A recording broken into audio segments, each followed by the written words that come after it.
La culpa.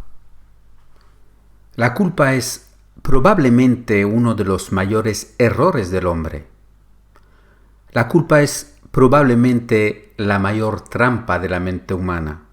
Su peligro es tan grande y tan vasto que afecta a todos los hombres en algún momento de sus vidas. Ningún hombre puede decir que en su vida no se ha sentido culpable. Hay personas que viven vidas llenas de culpa. Estas vidas son tan terribles y tan peligrosas para la evolución del ego y el desarrollo de la individualidad de la persona, que los que se benefician de ellas, que los que por su posición social moralizante influyen en seres de gran sensibilidad, este sentimiento de culpa retrasa su evolución y pone en peligro, sin darse cuenta, la evolución de todo un planeta, toda una civilización, toda una cultura. El mayor peligro de culpa es que este fenómeno actúe como una cadena y que este fenómeno encadenea todos los egos que están más o menos afectados por él. Y la razón es esta, es que el ego está solo. El ego no tiene comunicación con los planos de luz. El ego no está siendo iluminado por una inteligencia superior a la suya. No tiene ningún punto de referencia para determinar si una acción u otra debe ser tomada o no, en relación con un aspecto moral del comportamiento en cualquier experiencia. El ego abandonado a su suerte es incapaz, a menos que sea muy fuerte, muy individualista, y otra vez, tomar decisiones contrarias a ciertas normas establecidas en la sociedad por la tradición o por ejecutivos que tienen autoridad e imponen mecánicamente la voluntad de su propia evolución. La culpa se basa en un hecho fundamental, el único hecho que realmente vale la pena estudiar, y este hecho es el del aislamiento psicológico, moral, filosófico del ego de la sociedad. El ego es incapaz de juzgar sus acciones. Si sus acciones deben ir en contra de una normalidad establecida durante siglos, en una sociedad que se comparta mecánicamente y donde todos los egos deben conformarse a un género o a una forma de vida. Si el ego es menos fuerte, si es menos individualista, si quiere seguir su propio camino menos de su lado, debe soportar el peso de su acción. Y a menudo este peso pesado se pegará a sí mismo. Y el tono que el ego emocional tomará es el tono de la culpa. Para que el ego no se sienta culpable, se ve obligado a actuar en relación con las normas establecidas y a no desviarse demasiado de ellas. Por eso, una acción, incluso si retrasa la evolución del ego, debe ser cometida, dirigida hacia los hombres, para mantener la paz del ego. Y los egos actúan así por millones y miles de millones, de modo que la conciencia social prevalece sobre la conciencia individual. Y terminamos al final de los siglos con sistemas políticos, con sistemas sociales o sistemas culturales que imponen su voluntad sobre el ego y que aprisionan al ego en un marco que no puede violar por sí mismo. Esta situación es muy peligrosa, porque el ego nunca se atreverá a violar lo que cree en sí mismo, un principio o ley que no es realmente creativo, pero que es aceptado tradicionalmente. El ego, como resultado, crece y pierde cada vez más su voluntad. Si actúa por una razón de frustración contra el principio establecido, sufre con el tiempo de culpa que lleva a una inseguridad creciente. Y esta inseguridad lo socava, porque es fundamentalmente producto de una forma normal de actuar hacia los hombres. La culpa es tan perniciosa que aquellos que la sufren, en un alto grado, eventualmente pierden toda habilidad para enfrentarse con fuerza a aquellos a su alrededor que toman en sus vidas porciones de sus vidas que no les pertenecen, pero de las cuales tienen control, porque consciente o inconscientemente saben que el ego tendrá que alcanzarlos y no resistir su petición. La culpa es un error fundamental que solo se puede ajustar a la luz de una gran sensibilidad interior o a la luz de la inteligencia de la voz que habla por sí misma y que muy a menudo nos obliga a actuar y a superar los límites de nuestros miedos sobre la culpa que tenemos hacia los demás. Todos los egos deben respetar a los egos. Cuando los egos son respetables, cuando los egos son magnánimos, cuando los egos son justos o cuando su situación requiere una atención razonable. Pero si un ego se siente culpable por no actuar de tal o cual manera en relación con otro ego, lo que requiere de él una extensión anormal del don de sí mismo, este ego debe darse cuenta internamente y con fuerza del derecho a negar la petición que se le hace, para destruir el vampirismo que con mucha frecuencia y demasiada frecuencia pertenece a aquellos seres que piden a los demás ser servidos. Ningún hombre tiene derecho a otro hombre, ningún hombre, y repito, ningún hombre tiene derecho a otro hombre. Es una ley universal.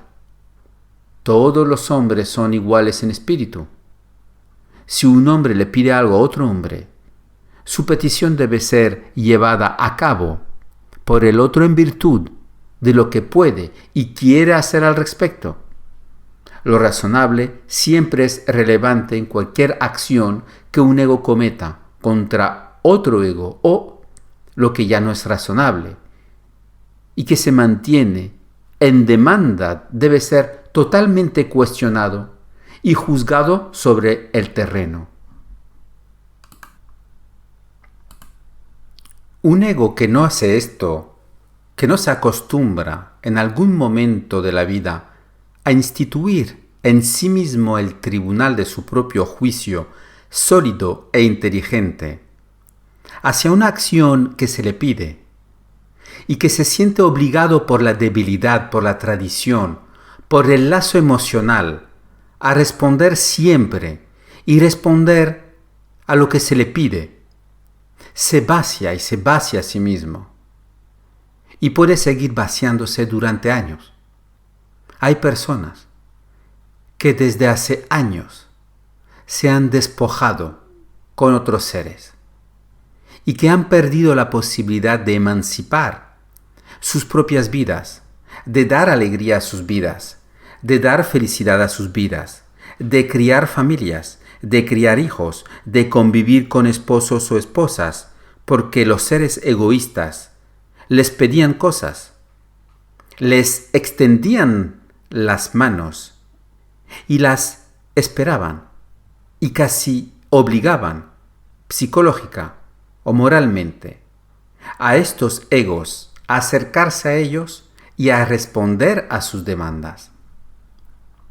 Esta injusticia social, solo el ego fuertemente determinado y fuertemente arraigado en un juicio preciso, basado en el sentimiento interno de su rectitud y el equilibrio de la razón con la emoción del pensamiento, puede hacerlo. Solo el ego sólido, solo el ego vigilante, solo el ego equilibrado, solo el ego poderosamente sentado en su conciencia interna, puede con el tiempo destruir sus cadenas y liberarse, de una vez por todas, de las demandas que le llegan de ambos lados de la sociedad, de seres o egos que tienen una gran facilidad para pedir, pero que tienen una gran incapacidad para dar. Un ego naturalmente generoso nunca impondrá cosas a otro ego. O un modo de acción cuyo rechazo creará culpa en el ego. Pero un ser egoísta, egocéntrico que no tiene sentido del amor, que no tiene sentido de la devoción real, que no tiene magnanimidad en él, siempre tratará de pedirle a otro ser que se acerque a él porque la sociedad, la moralidad, esta famosa moralidad lo impone.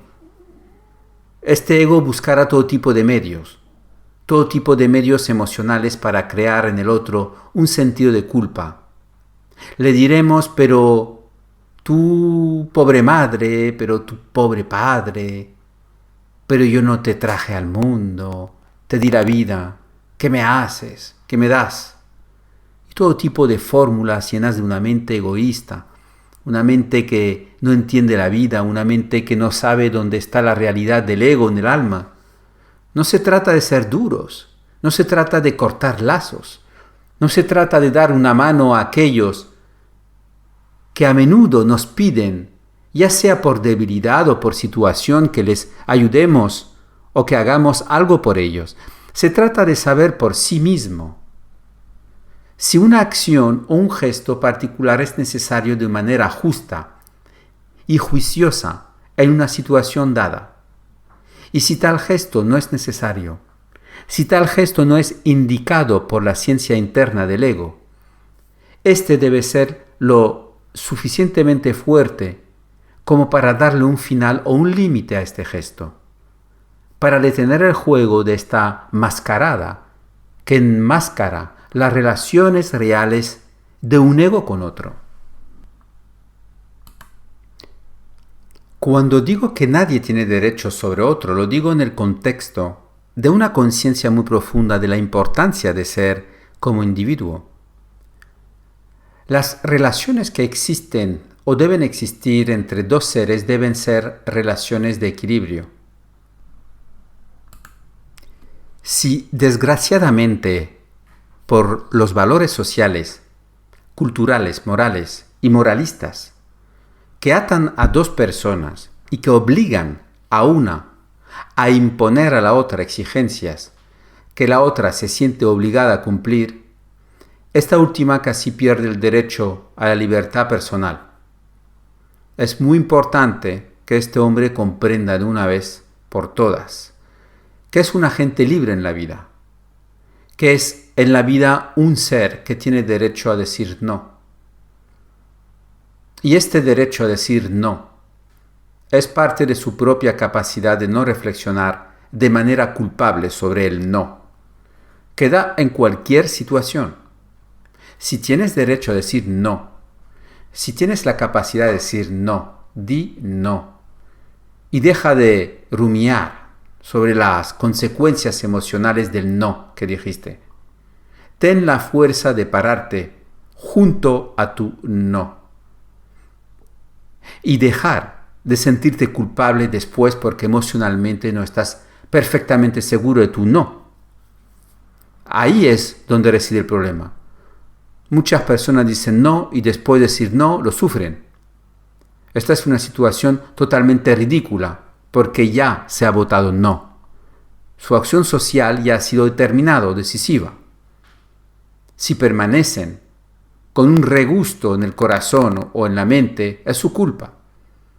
Y solos y por sí mismos pueden salir de este círculo vicioso. Y para salir de ella, deben aprender que la culpa es una ilusión, de la que son responsables, que se imponen fuera de la debilidad. Cualquier culpa es una debilidad. Cualquier debilidad lleva a un empeoramiento de la debilidad general del carácter del ser, porque una debilidad ya es un negativo en una estructura, que te gustaría que fuera positiva. No se puede construir una casa con una falla en los cimientos. Si hay un defecto, habrá otro y otro más, para que la culpa que viene de una debilidad siga creando culpa, lo que crea cada vez más en el ego una pérdida de individualidad y que lo lleva a lo largo de los años a no ser capaz de usar su coraje interno, su fuerza interna, y así derrocha sus propias posesiones en beneficio de los demás. Elimina en él la resistencia emocional que necesita para luchar con fuerza contra los acontecimientos de la vida, de modo que este ego se acerca, con el tiempo, a una edad en la que necesitaría esta fuerza para alcanzar la madurez y sin embargo no tiene los instrumentos necesarios porque ya sus fuerzas han sido derrochadas. Durante años fue derrotado en su propio camino de batalla. La culpa es una mentira que te haces a ti mismo. Es una mentira que lleva dos cabezas, la cabeza de la debilidad personal y la cabeza de la falta de autocomprensión. Por lo tanto, mentir es siempre un reflejo de lo que nos gustaría ser, pero de lo que somos incapaces. Y el otro aspecto, la falta de autocomprensión, refleja la falta de fuerza personal a nivel psicológico. Y esta falta de fuerza personal en el plano psicológico todavía refleja el hecho de que hemos sido durante mucho tiempo vampirizados y vampirizados por seres a los que hemos dado lo mejor de nosotros mismos, por razones totalmente falsas e ilusorias. La culpa refleja en el hombre una incapacidad natural para actuar de forma céntrica y ser capaz de controlar por sí mismo el ritmo al que sus acciones se desarrollan en relación con otro ego. Esta incapacidad, esta impotencia, refleja en el hombre la falta de conocimiento interior y le provoca en la vida una serie de sufrimientos que podría haber evitado fácilmente si se hubiera conocido un poco más y si hubiera podido controlar un poco más sus emociones, que benefician a los demás pero lo empobrecen a él mismo. No hay razón para ser culpable cuando no lo eres. El ego debe aprender a amplificar su sentido de seguridad personal. Cuando debe decir no a una situación o cuando debe actuar de cierta manera, para no sufrir innecesariamente la culpa. Pero para amplificar este sentimiento interior de fuerza, de gravedad, debe desarrollar a través de la experiencia su centricidad, es decir, cuando considera que una acción debe hacerse o cometerse de cierta manera, debe aprender a no echarse atrás y a no volver a cuestionarla. Cuando haya aprendido a no cuestionar más sus acciones, el ego será capaz de construir en él una fuerza, y esta fuerza se hará mayor con el tiempo, de modo que el hombre ya no pueda sufrir la ansiedad psicológica y moral de su acción, y entonces no podrá sufrir más culpa. La culpa debe ser eliminada de la conciencia porque actúa como un ácido que reduce cada vez más la fuerza interior y somete al hombre a leyes emocionales que generan en él una debilidad, una incapacidad para hacerse más fuerte, más grande, más autónomo.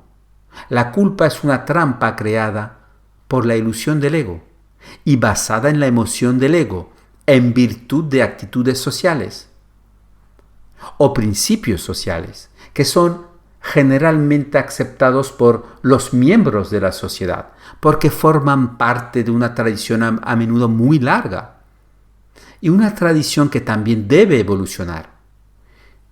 Mientras sufras de culpa, no podrás ver completamente a través de tu situación personal. Serás incapaz de determinar la corrección de tu carácter y el poder de tu conocimiento interior. Serás empujado a la izquierda y a la derecha por sentimientos que inicialmente serán falsos y por los cuales sufrirás hasta el día en que entiendas que la culpa es un cáncer y que reduce al hombre a la esclavitud. El hombre debe saber internamente, debe estar internamente seguro de lo que está haciendo. Si no tiene esta seguridad, esta certeza, ahí es donde su cabeza, su culpa, se manifiesta. Cuanto más carece el hombre de conocimiento interno, más carece de certeza interna. Y no estoy hablando de certeza psicológica, estoy hablando de certeza interna. Esa certeza que viene de lo más profundo del alma. Más sujeto está el hombre a cuestionar sus acciones. Y es por eso que vemos en él la culpa que se desarrolla y finalmente le roe, para hacer de su vida un mapa escrito por circunstancias externas y no su propia mano creadora. Hay personas en nuestra sociedad, por no hablar de otras sociedades, que han arruinado sus vidas porque han sufrido una culpabilidad fuera de lugar. Y donde más se manifiesta la culpa es en las relaciones entre hijos y padres, o entre padres e hijos, donde hay amor filial o materno, cuyas acciones de experiencia son sancionadas por los patrones tradicionales que a menudo ya no tienen lugar en una sociedad inteligente, en una sociedad donde la conciencia debe comenzar a arraigarse. Noten que si ustedes sufren culpa por una situación social, una situación familiar, donde los lazos morales son fuertes, no es culpa de las personas que están en el origen de su culpa, sino que es por su ignorancia que ustedes sufren culpa. Es tu propia ignorancia la que te lleva a la impotencia.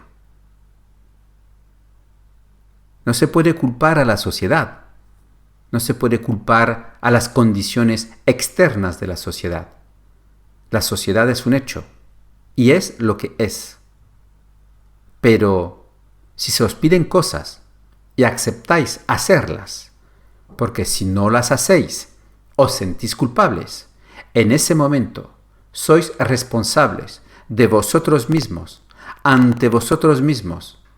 Y si porque no tienes la fuerza sufres de culpa, entonces no es culpa de la sociedad, sino tuya.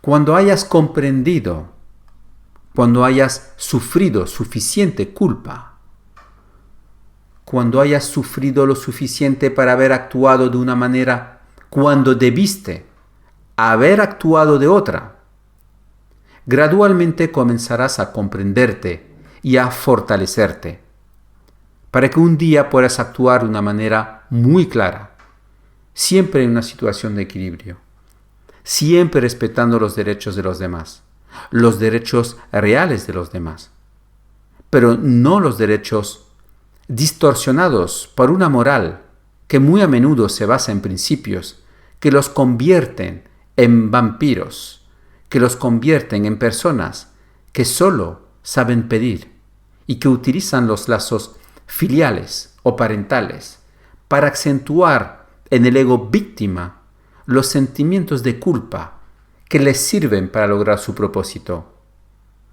Depende de ti saber, depende de ti dictar la dirección y la dirección de tus acciones. Depende de ti tomar el control de tu vida. Lo que otros te imponen por la naturaleza misma de los hechos de la vida, por su propia ignorancia, no es tu problema.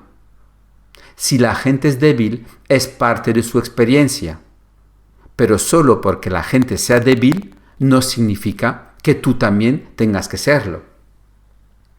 La culpa es parte del mal. La culpa es un mal, y un mal muy grande, porque impide que el hombre llegue al centro de sí mismo. Y el mal solo es cuando el hombre llega al centro de sí mismo, que ya no tiene poder sobre él. El mal utiliza la culpa para perpetuar formas cancerosas en la sociedad, que se extienden durante siglos, generaciones, y le permiten obstaculizar constantemente la evolución del hombre, lo que le permite evitar que el hombre sea céntrico, es decir, que base su vida en sus sentimientos internos, basados en las fuerzas del alma. Por eso, cuando el hombre tiene contacto con las inteligencias de la alta naturaleza y escucha lo que estas inteligencias pueden aconsejarle sobre sus acciones, se somete automáticamente a una ley vibratoria que le permite generar en el plano material, en su vida física, acciones que no están coloreadas por la emoción, porque estas inteligencias se comunican con el hombre en el plano mental, y de estas comunicaciones el hombre recibe una instrucción real sobre las proporciones normales de sus acciones en la vida diaria. Si el hombre tiene contacto con estas inteligencias, con esta voz interior que está cerca de él y busca ayudarlo, entonces puede comenzar a desarrollar la certeza que necesita en las acciones. Porque lo que recibe como señal desde arriba no está involucrado en la emoción humana. Para que esta señal pueda ayudar al hombre, si la sigue, a corregir los errores que ha cometido durante años y a desarrollar gradualmente un centro de fuerza hasta el día en que este centro sea poderoso, desarrollado, el hombre puede, con toda seguridad, actuar en cualquier situación sin poder sufrir el más mínimo matiz de culpa. A partir de ese momento es libre, actúa con precisión, nunca mira hacia atrás, sigue adelante y su vida se convierte cada vez más en un rápido movimiento de experiencias que lo enriquecen y hacen de su vida algo especial, algo muy personal.